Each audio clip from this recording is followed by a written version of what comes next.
Good morning. This is RCB News, and I am Ryan Bolin. I want to get right down to the news at hand. I'm going to be reading an article from Trending Politics in reference to one of the founders of Black Lives Matter by the name of Newsome. His last name Newsome, and he made a threat to the incoming New York City mayor that he would ensue another riot and commit acts of bloodshed if this incoming mayor, brings back the plainclothes unit to prevent crime in the city of New York. So I'm going to read that article. It's a pretty short article, but I'm going to read that article. And when I'm finished with the article, I'm going to go ahead and give you my opinion. And the title of the article is BLM Threatens Bloodshed. BLM Threatens Bloodshed. If New York City Mayor-elect Eric Adams cracks down on crime in the Big Apple, New York Black Lives Matter co-founder Hawk Newsome is promising, quote, riots, bloodshed, and fire. Despite a heated debate with BLM, Mayor-elect Adams said he will be reinstating a version of the undercover anti-crime unit that was disbanded at the height of widespread police protests last year. That's crazy. I don't know why they would have done that. But I know why. Let me take it back. I know why. In response, Newsome ramped up his threats. If they think they are going back to the old ways of policing, then we're going to take to the streets again. There will be riots, there will be fire, and there will be bloodshed, Newsome said. Just pay attention to that. This is what this man says. There will be riots, there will be fire, and there will be bloodshed, Newsome said. Those are his words. So there is no way that we're going to let some Gestapo come in here and harm our people, right? We pray for peace, but black opportunities prepare for the worst. Black opportunities? Opportunities for what, sir? We have people in city council who can create problems for him. We have people in the streets who can create problems for this administration by shutting it down, he threatened. In response to the threats, Adams is standing strong.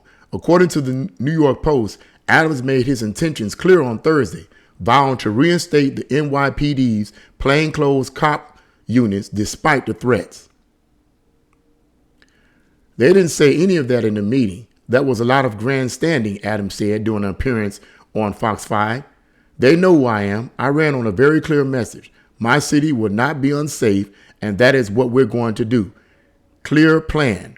Putting together a plainclothes anti-gun unit that will happen, and the city is going to be safe. And I'm going to end that right there. But I want to get right down to the issue right here up front. First, I want to deal with something that seems to be evident, but has been brushed over. And that is the bias of the mainstream media. And this is what I mean by that. Right now, we have a situation going on in America, in a lot of the schools in America, in reference to teachers teaching CRT or critical race theory to the students. And we have parents objecting to that. Now, what is going on is that these parents that are objecting to CRT being taught to their children are being called by these teachers domestic terrorists. Now, they have since reneged on that and took it back. But they're calling these parents domestic terrorists, which makes me think or ask the question, in what ways are parents who object to CRT being taught to their children domestic terrorists? What indication is there of that? Is there any indication of it? Because one of the problems with that whole statement and that whole idea is that these parents are a mixture of white and black. All of them are not white. So they can't just say this is a bunch of white supremacists coming against CRT. There are black people as well that's coming against CRT in these schools all over America. But yet they're being deemed domestic terrorists, and the media is complacent with it. It's complicit with it.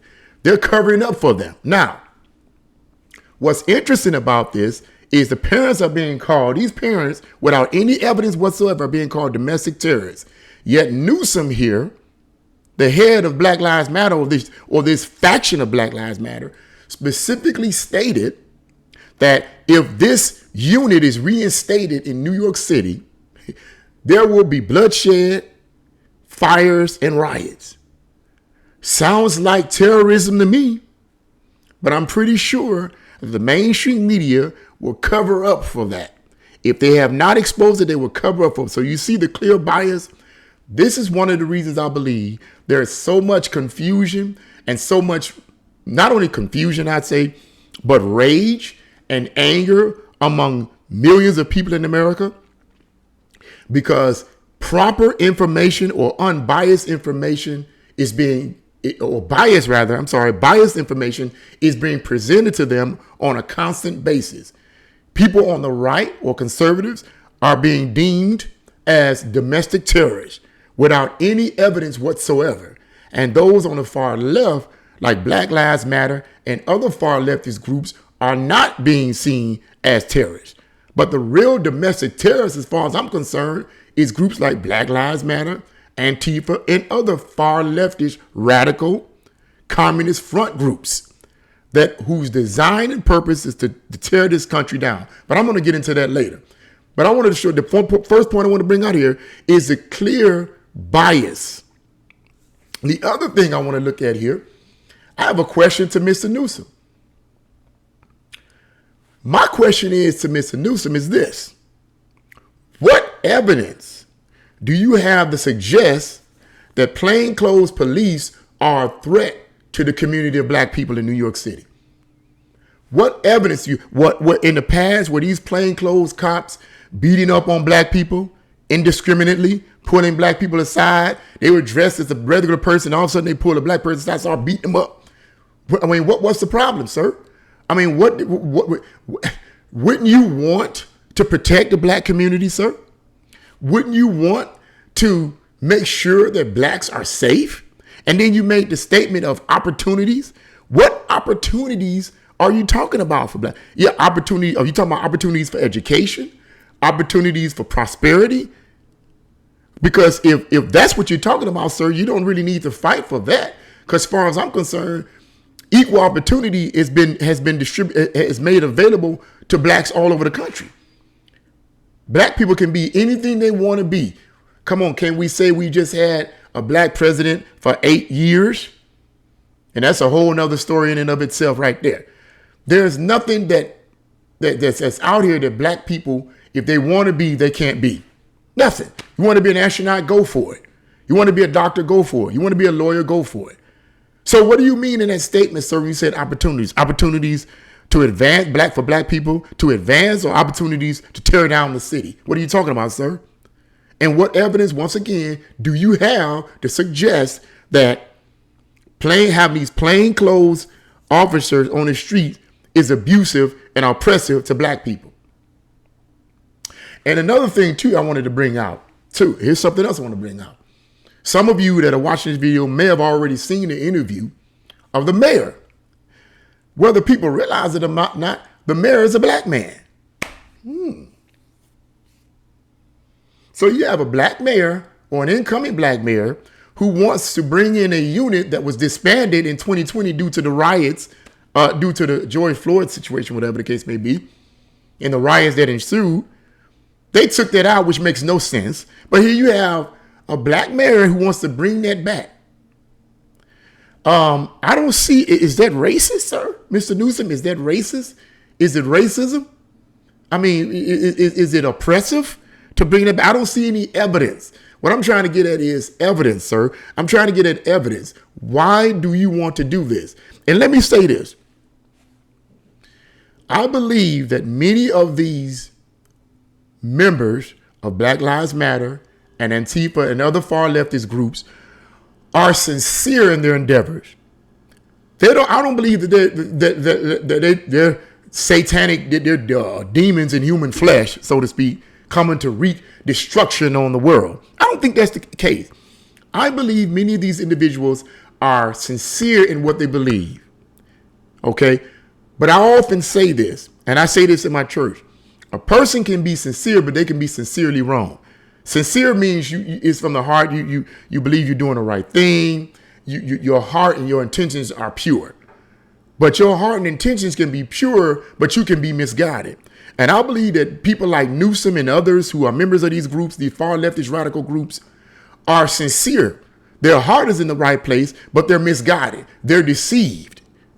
They've been deceived and duped into accepting an ideology that when it's all over and said and done, at the end of the day, the real revolutionaries are going to come out and discard Black Lives Matter, Antifa, and all these other far leftist groups. They're going to discard them and say, now we got the power. Now we're going to make sure that each and every one of you, we're going to make sure that you eat the foods that we say you eat. We're going to make sure that you use the kind of air in your home that we say you can use. We're going to make sure that you use the amount of water that we want you to use. Everything will be under these communist infiltrators' control, and groups like Black Lives Matter and Antifa and others will be discarded. It happens all the time. Look throughout the history of every communist country, and that's what they did. That's what they did with every last one of those idealistic groups that felt they was helping a good cause. You're being deceived, sir. I hope you're watching this, Mr. Newsome. You're being deceived. The devil has blinded your eyes. Okay? But it's interesting. What a lot of people fail to realize about these far leftist groups is that these far leftist groups like Black Lives Matter and Antifa and all the rest are not created and designed to bring law and order and justice. Since Black Lives Matter has been in existence, what have they done that's been beneficial to black people as a whole or the country as a whole? But we got to be specific since it's about Black Lives Matter. What justice and good have they brought to black people collectively in America? I'll wait. Not much, if any, right? And the reason for that, the reason I believe for that is because these groups are front groups for communism. They're front groups for communism who are financed by people like George Soros and others who want to topple America, tear America down and rebuild it into a communist country. They're front groups, just like the Red Guards in China and Russia had theirs. They're front groups. What these groups, the true revolutionaries do behind the scenes is they go after people who don't have a sense of purpose and sense of direction. They don't have any security within themselves. And these revolutionaries that work behind the scene look for people like this. People who feel like they have no purpose. They've been rejected and dejected by what they perceive that society has done to them. And they look for people like this because these kind of people are more vulnerable and more gullible to mind control and brainwashing, to accept this idea that the reason why you're in the situation that you're in is because of this capitalistic country who has oppressed you, and we need to tear down this capitalistic country and create the paradise of communism, as Saul Alinsky says in his book, Rules for Radicals, the paradise of communism. But history shows time and time again that communism never brought paradise to any of its people. Over 100 million people died under communist regimes since 1917. How is that paradise, Mr. Newsome, sir? How is that paradise? You're being deceived. You're being deceived, sir. Your heart is in the right place, but you misguided. You misguided. So that's what they're here. They're here to tear down in order to rebuild into a communist country. And that's what I believe. But exposure and unveiling the truth is what this is all about. And that's what I want to share in my videos. So that's what I wanted to say about that, you guys. That's what I want to say about that. I'm praying for this New York City mayor-elect. I'm praying that he's successful in doing what he's doing. I'm praying that there will not be any riots. And if there is, I'm praying that he deploys all the forces that he needs. Because I'm pretty sure that President Biden is not going to send any troops over there or send any National Guards over there. And I'm pretty sure he's not going to do that. Now, if that had been Trump as the president, he would have. But Biden, he probably going to get no help from Biden. If he do, I'm going to be shocked. So, sir, if you're listening to this video, mayor-elect, I'm praying for you, sir. I'm praying for God to give you the grace and strength to do what you need to do. Stand on your principles. Be strong. Be strong. Be strong. So if you guys like this video, press the like button. If you have any comments, please leave your comments in the comment section below. What do you think about this? Please leave your comments in the comment section below. Share this video and subscribe. God bless you all and see you again on RCB News.